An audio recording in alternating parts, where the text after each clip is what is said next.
तो मूवी की शुरुआत होती है एक घर के सामने एक कब्र को दिखाते हुए। उस घर से कुछ अजीब सी आवाजें सुनाई देती हैं।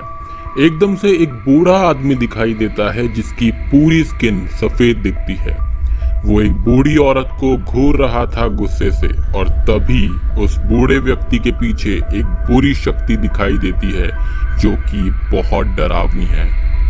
अब यहाँ पर एक लड़की है हिलाल, जो कि बहुत ज्यादा दुखी है और वह अपनी डायरी में कहानी बयां कर रही है कि हमको मेरी दादी सिद्धार्थ के यहाँ पर आए हुए बस 3 दिन ही हुए हैं। इस घर में कुछ भी ठीक नहीं है क्योंकि यहाँ कुछ अजीब चीजें होती हैं और मेरे दादाजी मुशीन यिल्माज की कब्र ठीक मेरे घर के सामने ही है और मेरी दादी की तबीयत भी बहुत ज्यादा खराब है। मुझे अपने दादाजी के बारे में ज्यादा कुछ याद तो नहीं है, लेकिन क्योंकि जब मैं 5 साल की थी वो गुजर गए थे। उसके बाद से ही मेरी दादी बीमार रहने लगी और हम यहाँ कभी उनको देखने नहीं आए। हमारा इस घर में आने का सिर्फ एक ही मकसद है कि मेरे पिता के कारोबार में बहुत नुकसान हुआ है और हमारे पास रहने के लिए कोई और जगह नहीं थी। इन सब की मदद फाइजा की बहन कुबरा भी करती है, चाहे वो पैसों से हो या फिर बच्चों को संभालने से। हलील अपने सभी दोस्तों से मदद मांगने जाता है, पर वो सब उसको किसी भी तरह की मदद करने से इनकार कर देते हैं। वो कहते हैं ना, जब किसी इंसान पर बुरा वक्त आता है तब सब अपनी असलियत दिखा देते हैं। दूसरी तरफ हिलाल का भाई उमर थोड़ा अलग बच्चा है। बचपन में उसने कुछ ऐसा देख लिया था जिससे वह 2 साल से उतने ज्यादा शौक में था कि वह कुछ भी बोल नहीं पा रहा था। पर उसकी बहन हिलाल और उसके बीच में एक कनेक्शन सा बना हुआ था जिससे वो आपस में 2 वर्ड्स के जरिए आपस में बात कर पाते थे।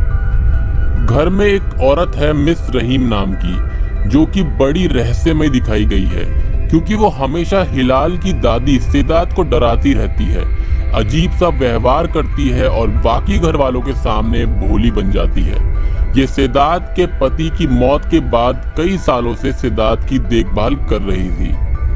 खैर, मूवी आगे चलती है और उमर खाने की टेबल पर खाना नहीं खाता। उसकी बहन उससे पूछती है तो ये जानकारी निकल के आती है कि मिस रहीम के हाथ का मैं खाना नहीं खाऊंगा। पर क्यों? आखिर ये कहानी मिस रहीम के इर्द गिर्द ही क्यों घूम रही है? एनीवेज, मूवी आगे चलते हुए उमर अपने मुंह पर एक कवर लगा लेता है। ये वही खेल है जिसके द्वारा उसकी बहन और इसके बीच एक बातचीत का कनेक्शन बना हुआ था। उमर कुछ खुशफुसाता है कि वो औरत, दादी को नुकसान, दादी का इस्तेमाल, वो औरत, डर, लेकिन हिलाल उसकी बहन ये सब नजरअंदाज करके उसको सुला देती है। अब हलील घर आता है दुखी होके। बिजनेस में नुकसान, दोस्त मदद नहीं कर रहे थे, तो वो अपनी माँ के रूम में जाता है उनकी कबर्ड में देखने की शायद कुछ पैसे मिल जाएं, लेकिन वहां पर कुछ नहीं होता। अब फिर से मिस रहीम कहती है कि तुम्हारा बेटा उस पैसे के बारे में पूछ रहा है जो तुमने उसको दे दिए थे। अब ये किसकी बात हो रही है? मैं आपको बता दूं कि मूवी आगे चल के बहुत ज्यादा इंटेंस होने वाली है, तो आप हमारे साथ बने रहिए। इतना तो साफ हो गया था कि उस घर में कुछ तो गड़बड़ है, लेकिन एक रात सोते वक्त एक ईवल शक्ति उमर को उठा के अपनी दादी के रूम में ले जाती है।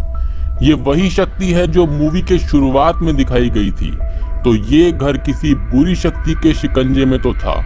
जैसे जैसे उमर रूम की तरफ बढ़ता है, वहां मिस रहीम एक शैतानी बच्चे को लेके कुर्सी पे बैठी हुई थी, लेकिन जैसे ही पिलर से कैमरा एंगल बदलता है, हमको फिर से वही बुरी शक्ति दिखती है। रूम के अंदर जाने पर उमर को यह भयानक नजारा दिखाई देता है।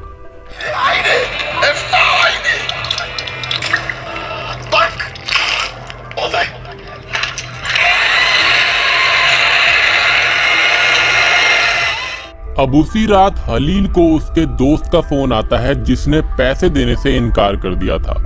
वो उसको पैसे दे देता है। हलील बहुत खुश होता है, पर तभी उसको नजर आता है कि उसका बेटा अपने दादाजी की कब्र के अंदर कूद गया है और उसके अंदर धंसता चला जा रहा है।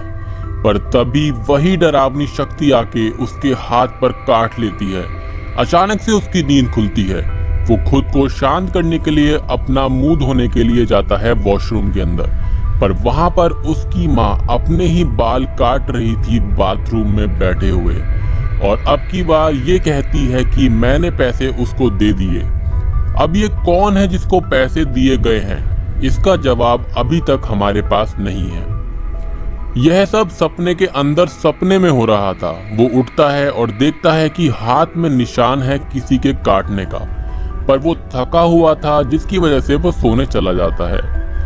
अब अगली सुबह उमर एक इलेक्ट्रिक स्विच के अंदर से कुछ कागज निकालता है जिन पर कुछ तंत्र मंत्र के कुछ शब्द लिखे हुए थे। उमर को एक इलेक्ट्रिक शॉक लगता है जिसके चलते वो बेहोश हो जाता है। यहाँ मिस रहीम आती है और कहती है फैजा से कि इस कागज के बारे में मैं आपको बाद में बताऊंगी। अब फैजा नहाने जाती है और मिस रहीम दादी के नकली दांतों को एक मिक्सर में पीस देती है और नहाते वक्त एक बुरी शक्ति आके उसको डराती है, पर यह सब उसका एक भ्रम था। घर में मिले उन अजीब शब्दों के कागज को फैजा की बहन कुबरा रख लेती है और कुछ कैश देकर अपनी बहन की मदद करती है। अब यहाँ पर सबसे जबरदस्त कैरेक्टर की एंट्री होती है, यानी ओरहान की, और ये ओरहान सिकिन 3 से ही रिलेटेड है। उसका कारण मैं आपको बाद में बताऊंगा। यहाँ पर हलील और उसका बेटा उमर किसी काम से आते हैं, यानी कुछ लोन्स लेने के लिए, ताकि वो घर के कुछ बिल्स को चुका सके। जैसे ही ओरहान बाहर निकल के आता है, उमर और ओरहान एक दूसरे को देखते हैं जैसे वो बहुत पहले से ही एक दूसरे को जानते हों। अब ओरहान बस एक ही बात कहता है कि may God bless you and protect you. उसी रात वहां पर फैजा को नजर आता है कि उसकी सास अपने पैरों पर खड़ी हुई है और वॉमिटिंग कर रही है, लेकिन मिस रहीम का कहीं अता पता नहीं था। वो नीचे बेसमेंट में जाती है और वहां पर रूम लॉक था। वहां घुसने की कोशिश करने पर फैजा के पैर में एक कील घुस जाती है, पर वहां घाव से किसी का बाल निकल रहा था, और तभी एकदम से वहां वो होश में आती है तो कोई घाव वहां पर मौजूद नहीं था। अचानक से मिस रहीम नजर आती है। वो कहती है कि आपकी सास तो कब से सो रही है और मैं भी रूम में ही थी। अब यहाँ पर कुछ तो गड़बड़ है, क्योंकि अगर वो वहां पर रूम में थी तो वो उसको नजर क्यों नहीं आई। मैं बता रहा हूँ आप सबको कि इस औरत में कुछ तो गड़बड़ है। मिस रहीम पूरी तरह से एक मिस्टीरियस औरत यहाँ पर बनी हुई है। उस रात फैजा हलील को इस घर को बेचकर सारे लोन चुकाने के लिए कहती है, पर वहां पर उसके पिता की कब्र मौजूद थी, जिसके कारण से वहां पर उस घर को कोई भी खरीदना नहीं चाहता था। इस पूरे घर में सबको गलत चीजें नजर आती हैं, पर सिर्फ उमर ही था जिसको पता था कि आखिर यहाँ पर हो क्या रहा है, पर उसके ना बोल पाने की वजह से वो कुछ नहीं कर सकता था। हलील मिस रहीम से पूछता है कि इसका बेसमेंट का रूम लॉक्ड क्यों है। मिस रहीम उसको वहां जाने से मना करती है और कहती है कि नीचे बहुत समस्या है, वहां आपके पिता अपने आखिरी दिन गुजारते थे, वहां आप मत जाना, जैसे वो कुछ छुपा रही हो। मिस रहीम दादी को डराते हुए बोलती है कि तुम्हारा बेटा भी खुद पर मुसीबत बुला रहा है, और नीचे जाने पर वो गेट खोलने की बहुत कोशिश करता है, लेकिन कोई भी चाबी वहां पर काम नहीं आती। इस बीच हिलाल को ये भयानक दृश्य नजर आता है। उसको भी वही बुरी शक्ति का साया नजर आता है जो उस घर में मंडरा रहा था। यहाँ पर एक बात तो साफ थी कि इसमें मिस रहीम का कुछ तो हाथ जरूर है।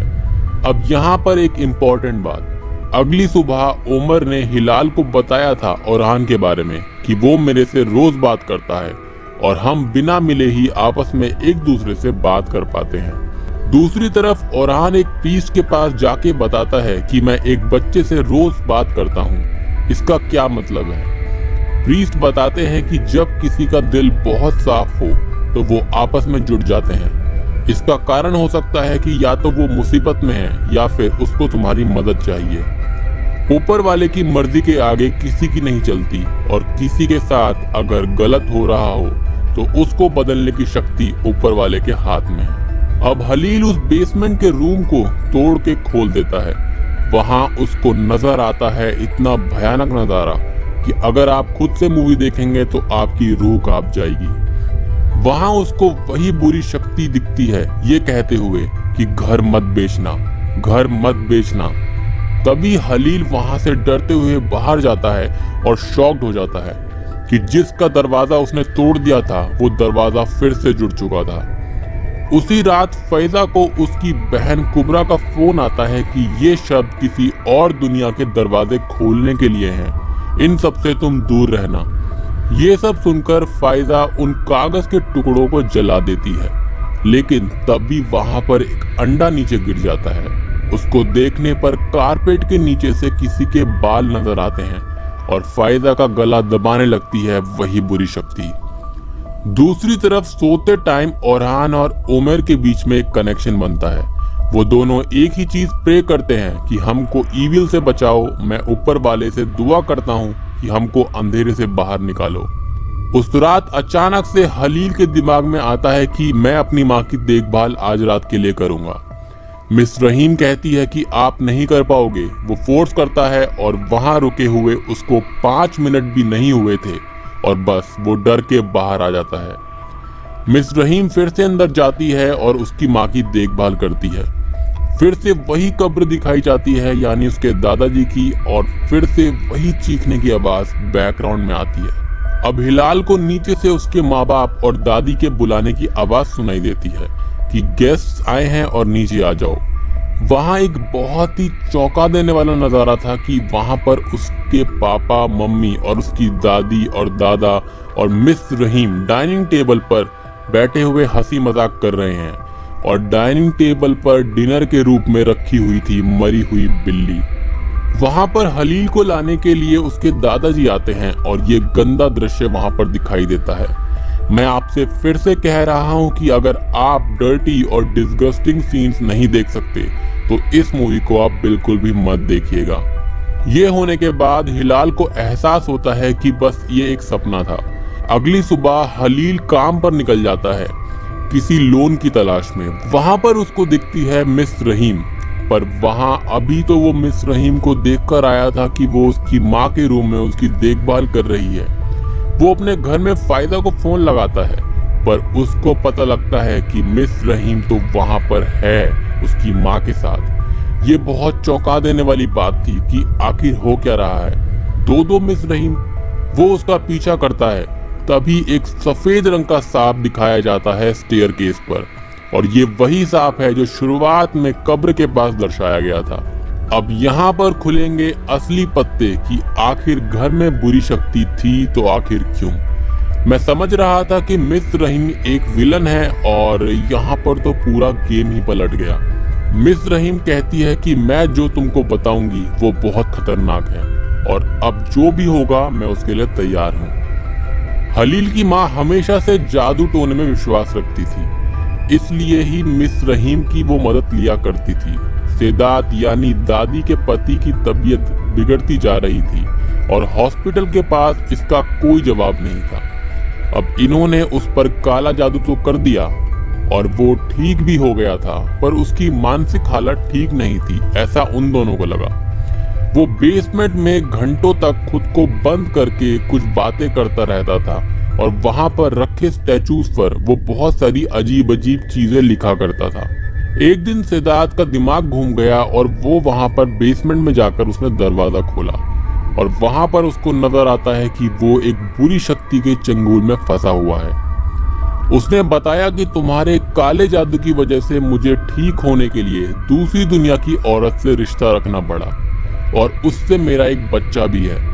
अब उसको इससे बचाने के लिए फिर से कुछ रिचुअल्स किए गए, लेकिन उसका बूढ़ा शरीर वो सब झेल नहीं पाया और उसकी मृत्यु हो गई। उसकी असली मौत का कारण यही था। इस बीच दूसरी दुनिया की शैतानी शक्ति के बच्चे की भी मृत्यु हो गई थी।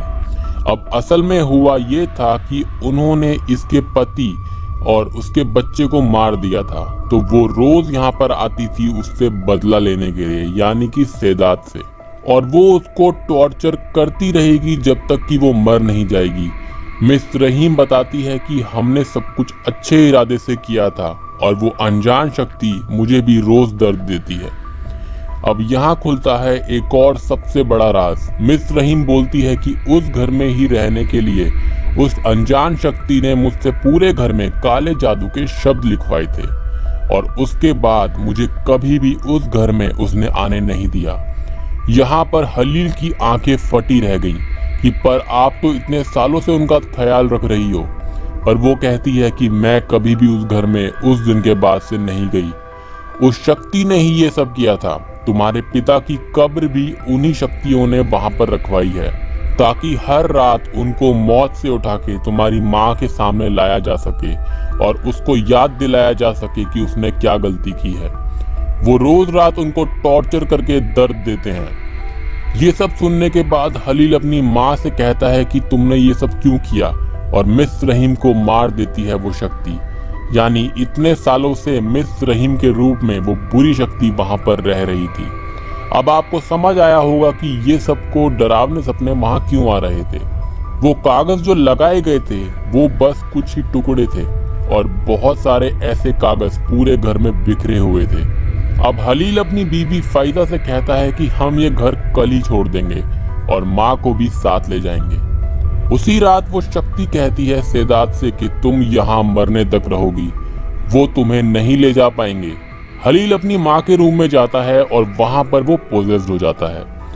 वो पूरे घर में सबको उठा के ले जाता है उसी बेसमेंट में और सबको बंद कर देता है।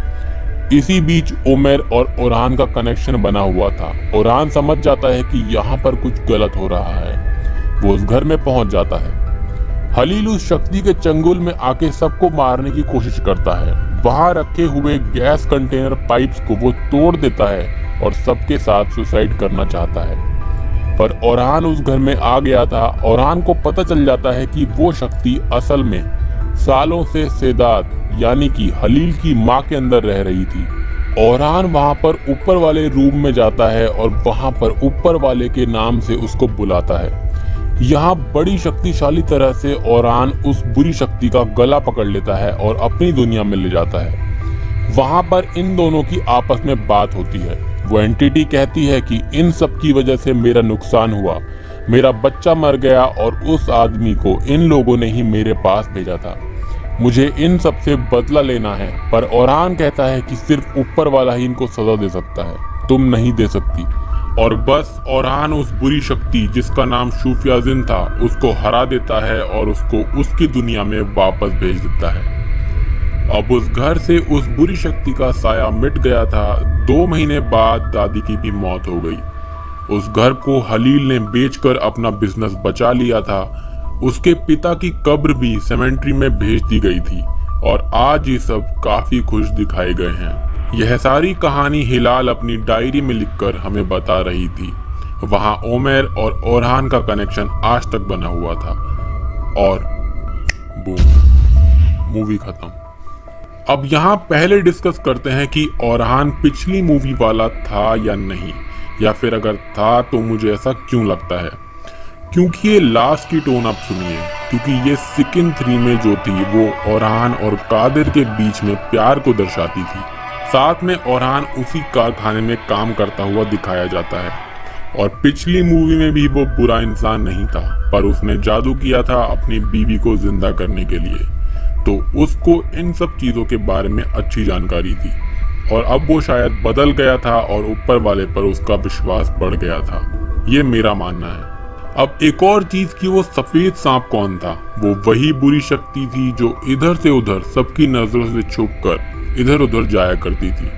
कई इविल जिन्स अपना रूप बदल सकते हैं। इस मूवी को आप तभी देखें अगर आप वोमिटिंग और इस वीडियो को लाइक करें, शेयर करें अपने फ्रेंड्स के साथ और सब्सक्राइब करें चैनल को अगर आपने अभी तक सब्सक्राइब नहीं किया।